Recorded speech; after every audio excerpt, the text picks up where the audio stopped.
This question is from Josh Mellett, 8013, who says, due to Britain's falling birth rates and the government's desire for lower immigration levels, does the government have any plan to financially encourage and support couples to have children? This is really interesting and important because the UK's current birth rate is 1.44 births per woman, which is a record low.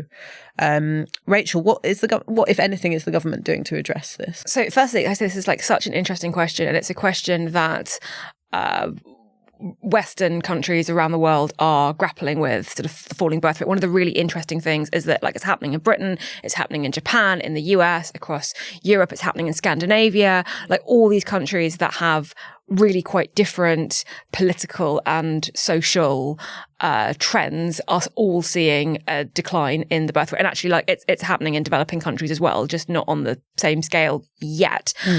And all of those countries have, to greater or lesser extent, used immigration sort of temporarily as a kind of, well, we don't have the workers that we need. It's fine, we can import them, and are in different ways dealing with the challenges of that, whether it's financial challenges, integration, the fact that those workers are going back. Like, this is not a specifically British issue. And the other thing that's interesting about it is that, as I said, like, different countries have had different approaches to it, and nothing so far seems to reverse the trend. So you've got countries that have this sort of pro-natalist idea, which is really quite right-wing coded, I think, that like women should be having more children. They give them sort of bonuses. Sometimes they pay them, like literally, like in countries like Russia and Hungary, you can get money for having children, all the way through to the Scandinavian countries that are, let's improve parental leave, let's improve childcare options, early years education, invest in maternal health. And you're seeing sort of across the board, like, maybe it works a little bit, but it doesn't kind of solve the problem.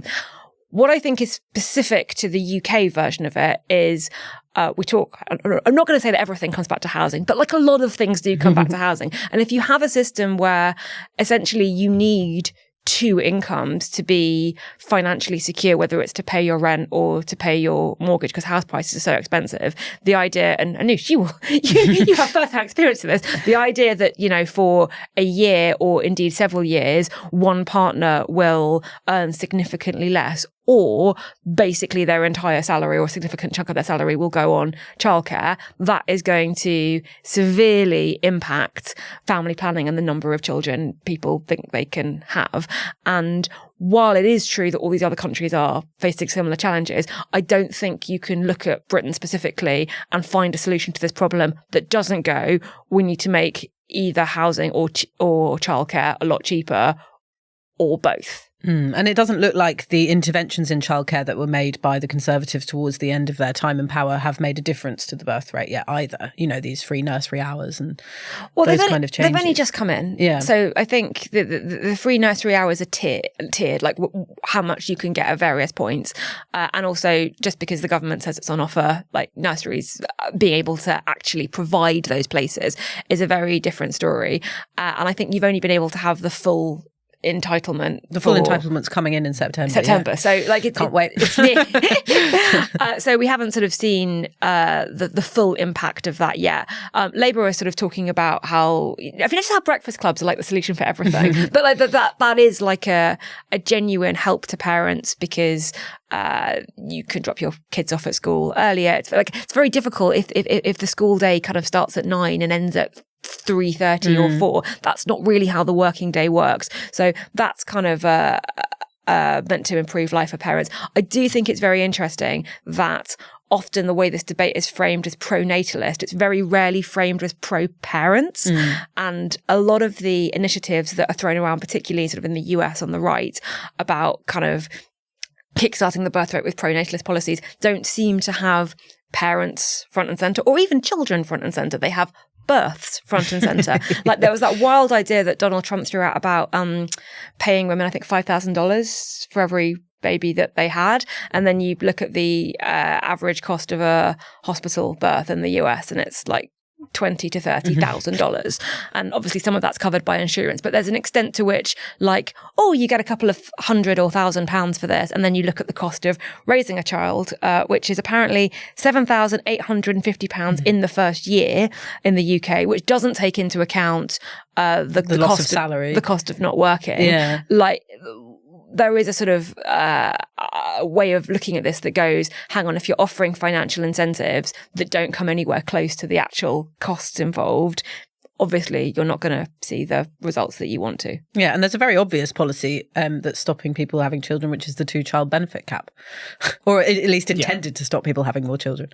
Yes, I mean, I think that's a very good example of one of the things the Labour government could do that would perhaps improve the birth rate. But the big thing, as you hinted at, is that around the world, there's very little evidence that any of these big policy interventions have made a difference, even when they're explicitly branded as, basically in Japan, we want you to go home, leave work early, and have more children. And there's a debate over whether it's economic or cultural change that is the dominant factor here, and whether people who imagine that maybe they'd have kids in more favourable economic times actually secretly just don't really want them. Yeah. And there was a really interesting piece in the FT, not to, promote one of our competitors, but by their chief data journalist, John Byrne-Murdoch, who's really good on this stuff. And he argued that actually the problem isn't encouraging couples to have more children. It's encouraging people to couple up in the first place, because there's a relationship recession, again, across the board. It's not just in Western countries, but you can see it happening in all parts of the world.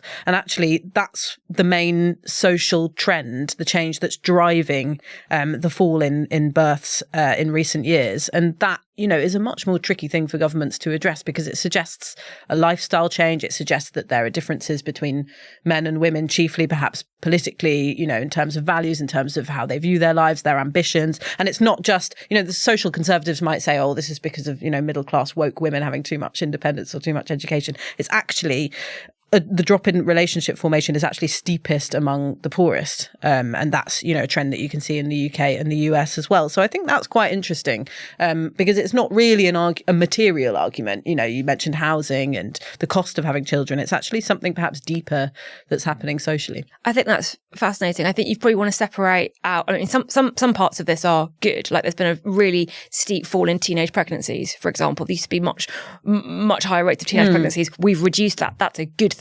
Some of it is women having children later, which means that they maybe have fewer children than they otherwise would have done, but they still want children, they're still having children. And some of it, the coupling up rates, I think are really fascinating. And there's a slight age issue with that too, is the age at which women who want children suddenly go, no, this is actively what I'm seeking, and the age at which men have that revelation are quite different. I went to a fertility event hosted by Miriam Cates, who was at the time Conservative MP, and this is her big thing, like the birth rate and fertility and all of that. And really, really interesting. She spent the whole talk talking about how sort of at 35, women's fertility declines quite steeply. And so it's really important that women who think they want children, like, get going by the age of 30. And it was obviously, I'm 34, so this is very much front and centre.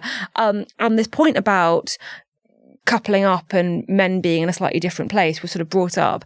And she got asked a question, which was, if there was a woman who was 35 who knew she wanted children, but who was single, who'd been looking for a partner, but hadn't been able to find one, did Miriam Cates support the government encouraging her to have IVF with a sperm donor and just deciding to go it alone and be a solo parent because it's that, or potentially not be a parent? And she just immediately went no. And she was sort of asked, well, why not? You've just said that this is important. And obviously that wasn't the future that she had in mind. But I think that's going to be an interesting conversation as well. If we want to increase the birth rate and rates of cohabitation and marriage and coupling up are dropping, are we going to see a societal cultural change that says, okay, solo parenting is now a more viable option, and we as a society, possibly the government, will encourage it because it's that, or women not have children at all? I don't think we're there yet, but I think it's a really interesting conversation that we'll start having.